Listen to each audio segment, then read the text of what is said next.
Of all the epic leaders of the 20th century, few were more celebrated or more despised than Fidel Castro. After nearly 50 years, Castro's bigger-than-life role on the world stage has ended. What will become of his communist revolution? Next on Great Decisions. In a democracy, agreement is not essential, but participation is. Join us as we discuss today's most critical global issues. Join us for Great Decisions. Great Decisions is produced by the Foreign Policy Association, inspiring Americans to learn more about the world.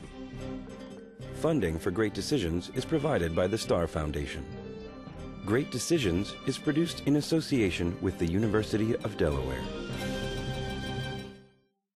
It was 1958, and the American-backed government of Cuba was under siege.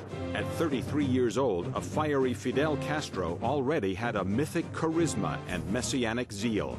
On January 1st, 1959, Castro and his fledgling band of revolutionary Fidelistas took control. Over the next 5 decades, the 90 miles between Florida and Castro's island marked a vast ideological divide.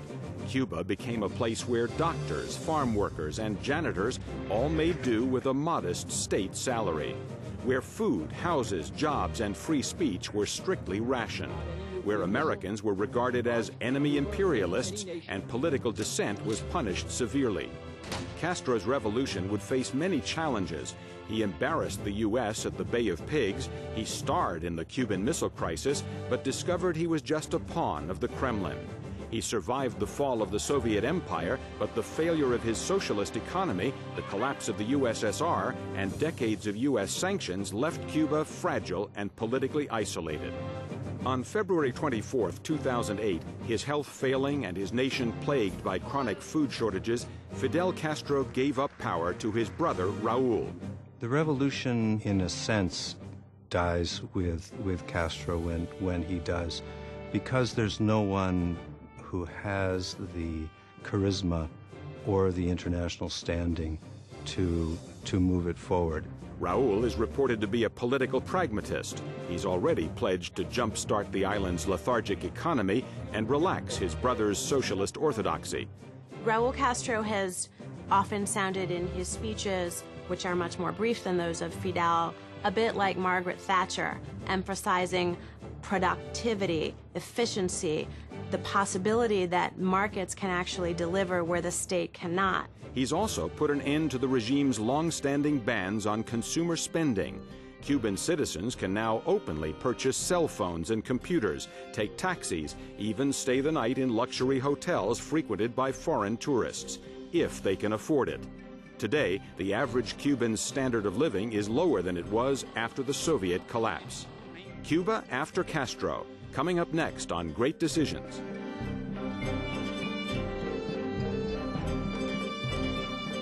And now from our studios, here is Ralph Begleiter. Welcome to Great Decisions. I'm Ralph Begleiter. Joining us to discuss the future of Cuba are Sarah Stevens, Executive Director of the Center for Democracy in the Americas and a longtime advocate of human rights issues in Hollywood and later in Washington, and Mauricio Claver-Carone of the U.S.-Cuba Democracy Political Action Committee. Thanks to both of you for being with us. Thank you. Cuba's really kind of a fascinating place in the sense that for 60 years it's pretty much stayed the same under Fidel Castro. But now there's been a change. What's different about Cuba today, or is it different today than it was in the 1960s? Sarah?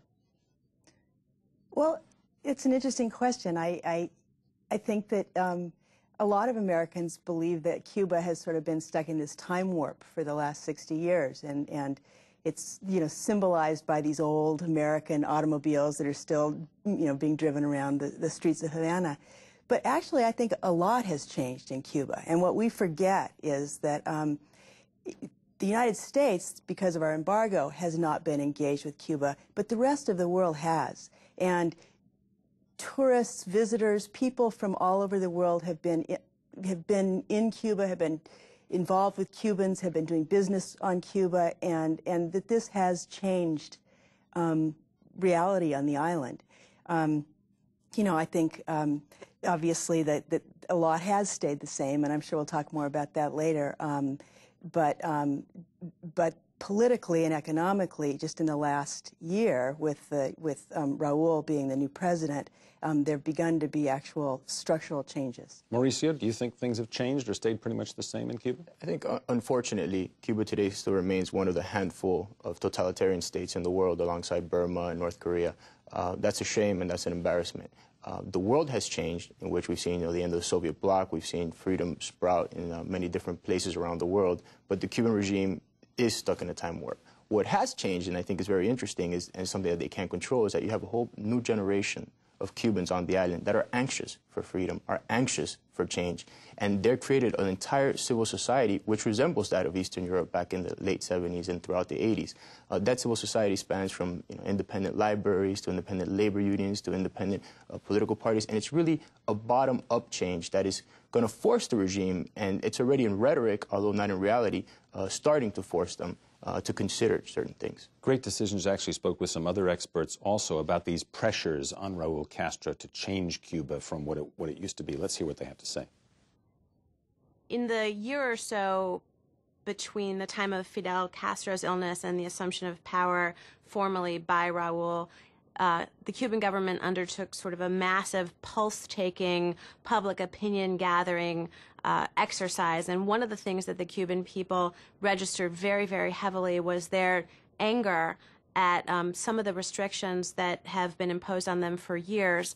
There's a lot of pressure in Cuba for better living standards for people to be able to make money, to keep money, to spend money, for better housing, for better diet. And Raul Castro is responding to that. These are all steps that the Cuban people welcome, but they look to go beyond that. And the big question will be to the extent that Raul Castro is going to broaden the scope of these economic reforms. At the same time, he's very unlikely to make any kind of changes in the political structure. Many of the reforms that Raul's put in place are more of a form of a reform than an actual deep reform.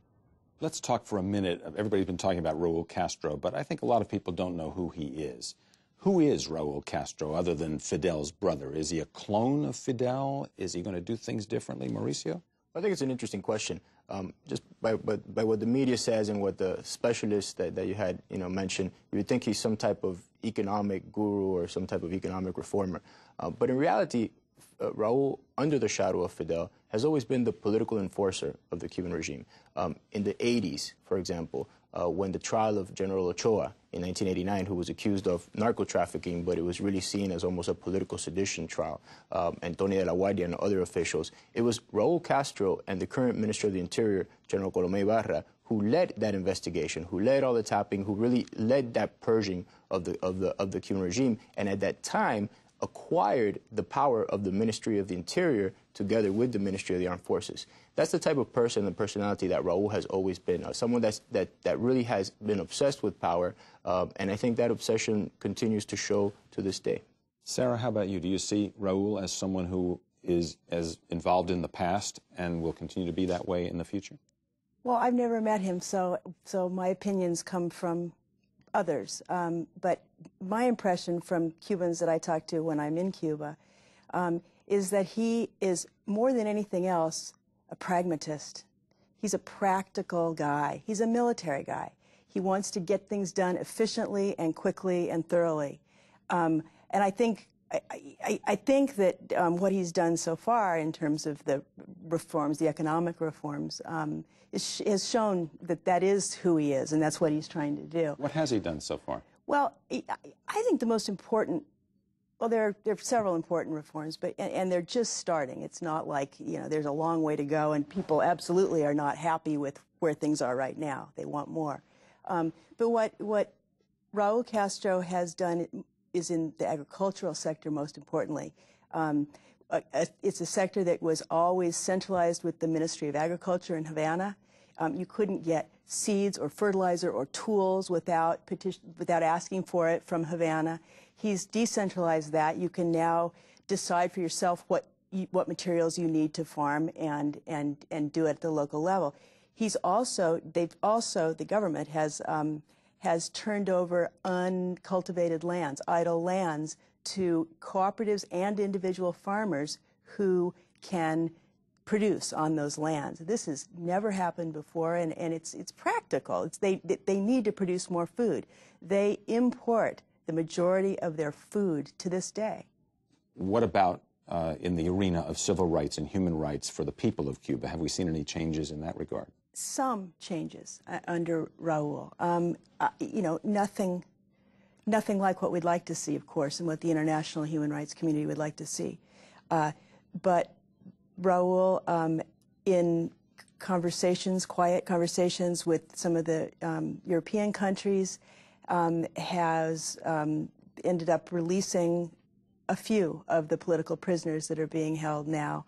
Now they are released and immediately leave the country and go to Spain. I don't know if that was part of the arrangement or not. You know, obviously it's not ideal, but I do think that it's a good model for us, and that we should, the United States should be in there having the same conversations with the Cuban government and working toward more releases for more political prisoners. Mauricio, do you see changes taking place for people in dealing with their personal rights, their human rights, their civil rights, that sort of thing? I think the Cuban government has always used the Cuban people as hostages and as tools of negotiation. They are pragmatists. I agree with Sarah in the sense that they've always been pragmatists. Fidel was a pragmatist in the sense of, you know, he never really stuck to an ideology. He used ideology when he needed to control power, when he needed to increase repression, etc. Nonetheless, they've always, you know, maintained and kept the Cuban people in a hostage situation and have released prisoners for some type of concession from a European country, for some high-level visitor, and then they go and they rearrest. The one thing that we are seeing that is a little bit different, and it involves the level of energy amongst the young people. The one thing you have to recall, though, is, you know, Fidel Castro handed over power, per se, to his brother Raul, although most people still believe that Fidel Castro is in control. There's 3 titles in Cuba: head of the Council of State, head of the Council of Ministers, and head of the Cuban Communist Party. There's been a title change here. Raul is now head of the Council of State and head of the Council of Ministers, but Fidel is still head of the Communist Party, which is the most important position. So Fidel is, by all means, still in control. Raul's successor now, you know, so he went from an 81-year-old to a 76-year-old to Raul's successor now is Machado Ventura, who is 78 years old.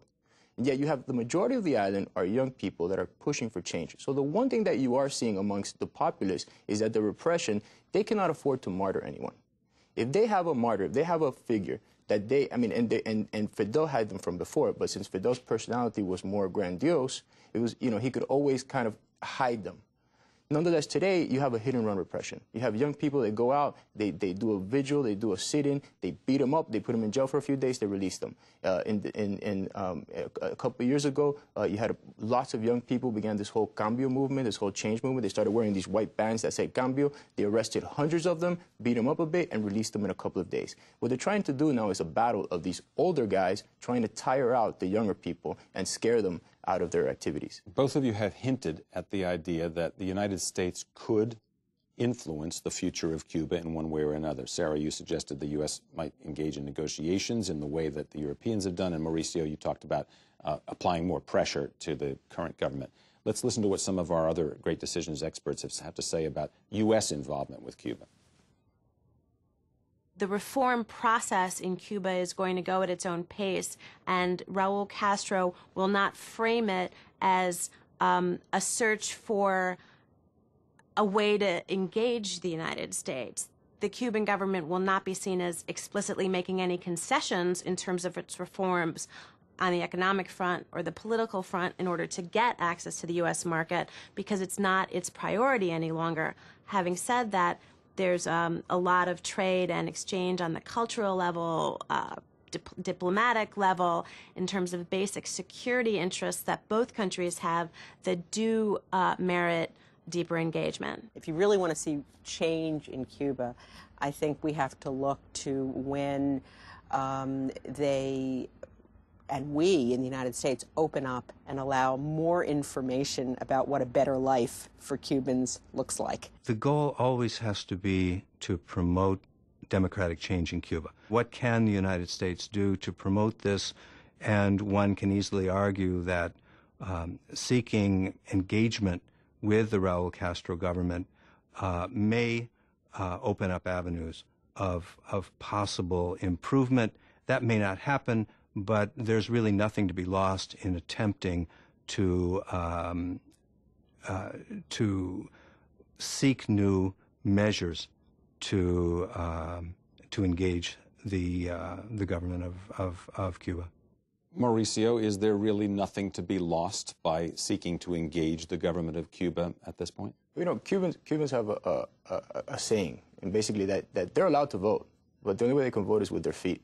If you tomorrow allowed and told every Cuban, whoever wants to leave the island and come to the United States can do so, you pretty much have an empty island. The reality with that is that, you know, contrary to what some of these speakers said, you know, Cubans know that life is better in the United States. Cuban knows the freedoms, political, social, and economic freedoms that they have here. Cubans want that better life. The only thing that's keeping them from that is the Cuban government. As I mentioned before, if you're seeing today, the one thing that is changing is that bottoms-up approach with the civil society, sort of like the Charter 77 movement in the former Czechoslovakia, and the Solidarity in Poland, etc., which was a bottoms-up movement from the people up without any particular type of leadership.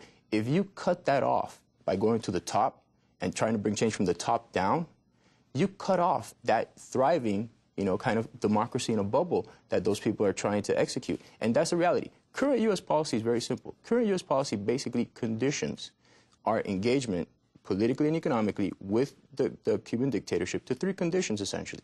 The freedom of all Cuban political prisoners, the recognition of fundamental human rights, and the legalization of the opposition parties. You're not asking for much. Sarah, the U.S. policy pretty much hasn't changed in 50 years. Should it change? Well, it's failed. The Cuban government, the Castro government, has outlived 10 American presidents. The Council on Foreign Relations, Julia's organization, reported this year that U.S.-Cuba policy has accomplished nothing. It hurts our image internationally. It leaves us out of step with Europe, with Israel, China, the rest of Latin America. I think the embargo harms American jobs and our constitutional rights. I believe that we should lift restrictions on travel and trade, and there should be absolutely no restrictions. But that's not just my view, it's also the view of over 60% of the American people. And most important, and this is where I really differ actually with Mauricio, you know, the Cuban people want to determine their own future. I've been there over 30 times. I've talked to many, many Cubans, and if there's one thing I've heard over and over again, it's that they don't want Miami determining their future, and they don't want Washington determining their future. They want to be the ones in the driver's seat. Why hasn't U.S. policy changed? Is it a domestic political issue? A group of Cuban Americans in New York, New Jersey, and Florida? Well, that's a good question. Sarah, question to you. It's a very good question. Yes, I think a big reason is that it's a domestic political issue for us. You think that's true, Mauricio? But your question makes an assumption. I mean, U.S. policy towards Cuba has changed over the last 50 years. It hasn't been a static policy. Until 1992, travel was practically not regulated to Cuba. People were able to travel in and out.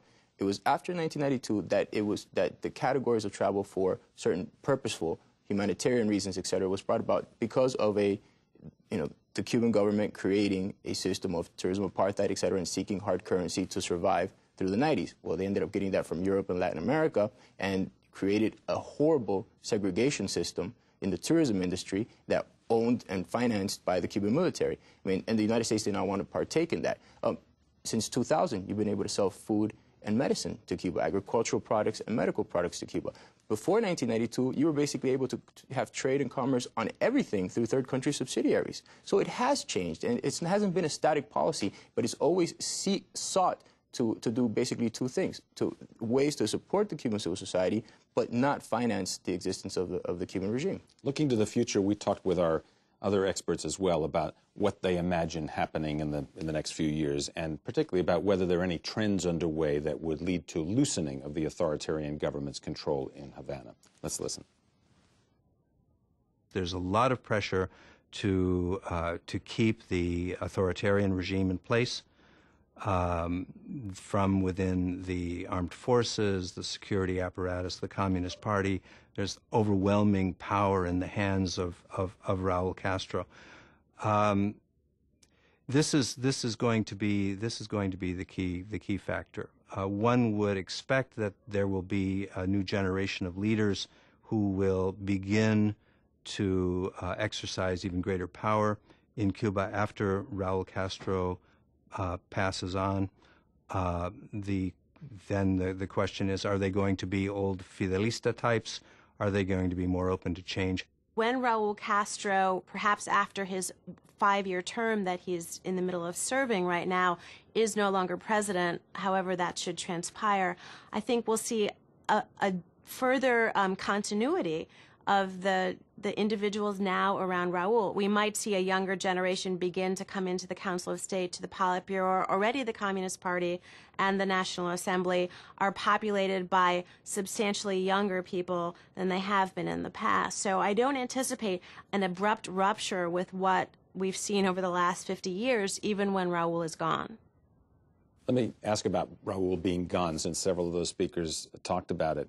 Do you think that Raul Castro will relinquish his power at the end of his 5-year term, or do you think we're going to be looking at another leader who will attempt to remain in power? Mauricio? I think after 50 years of the Castro brothers, their obsession with power and their obsession with their inner circle is well documented.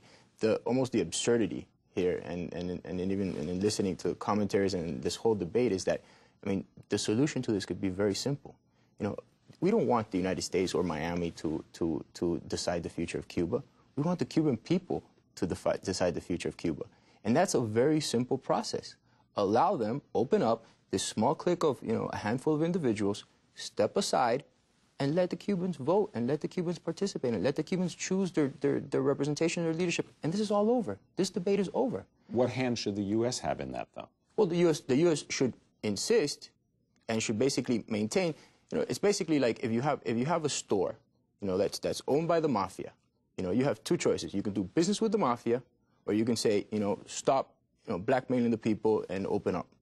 You know, we do not need to be doing. If our leverage is through our business, through our tourism, through the money, through the investment that will be brought to Cuba, I think that it's the Cuban people that deserve that, not this 5 or 6 individuals that are controlling and obsessed with power. Sarah, do you think Raul Castro will relinquish power after 5 years? Has that corner been turned in Cuba? The Cubans want to save the revolution. They want to keep the achievements, which they are very, very proud of, and not just the Cuban government, but Cubans themselves are very proud of their healthcare system. They're very proud of their educational system. They're very proud of the fact that there are Cuban doctors all over the world taking care of people in need. I think he absolutely isn't going to go away, and the Cuban government isn't going to go away. I mean, I agree with what some of the Julia Sweig and others said. You know, there are hopefully some new people with new experiences from a different generation who are going to modify what the government, how the government behaves and what it does. But I don't anticipate any kind of dramatic end or change in Cuba. Great Decisions has been covering this Cuba issue for quite a number of years, of course, because it's been going on for a very long time. Mauricio, you'll have the final word. Look ahead, 10 years. Will we be having this conversation 10 years from now? Absolutely not. I'm an optimist, and knowing my generation, I'm going to label myself young here, knowing my generation and seeing what they're doing on the island, the civil society, how it's grown. There's not an Eastern European that I talk to that hasn't gone to the island and tells me, you know, everything is in place. This is where we were in '87, in '88. It's a bottoms-up approach. You know, you have these young people, Jorge Luis Garcia Antunes, you know, in Placetas, who is basically, he's 40 years old, has spent 20 years almost in prison, half of his life, and yet he still goes out there, young Afro-Cuban leader, every day testing the limits. Gets beat up, put back in prison, but every day, those young people, this old regime cannot keep down. And those are the future leaders of Cuba. And those are the future democratic leaders of Cuba, because they're trying, within this bubble of repression, are trying to practice democracy amongst themselves. It's very difficult because, unfortunately, it remains one of the totalitarian states, but it's not going to be that. And those young individuals like Antunes are going to be the future leaders of Cuba. And one day, you know, we're going to have friendly relations, and we're going to be able to sit here and talk about this 50-year period and talk about, you know, what lessons were learned from that, so that hopefully, you know, Cuba never has to undertake any dictatorship whether this 50-year one or the previous one, or of the left or the right, of anything, so that Cuba can be a regular democratic country and that people can use their entrepreneurial talents, etc. Mauricio Claver-Carone, director of the U.S.-Cuba Political Action Committee in Washington, and a former Treasury Department official, and Sarah Stevens, executive director of the Center for Democracy in the Americas. Thank you both for being with us on Great Decisions. And thank you as well for joining us on the program. We'll see you next time. I'm Ralph Begleiter. To learn more about topics discussed on Great Decisions, visit our website at www.greatdecisions.tv. To order a copy of the Great Decisions Briefing Book, a DVD set of this series, or join a Great Decisions discussion group in your area, contact the Foreign Policy Association. Funding for Great Decisions is provided by the Star Foundation. Great Decisions is produced in association with the University of Delaware.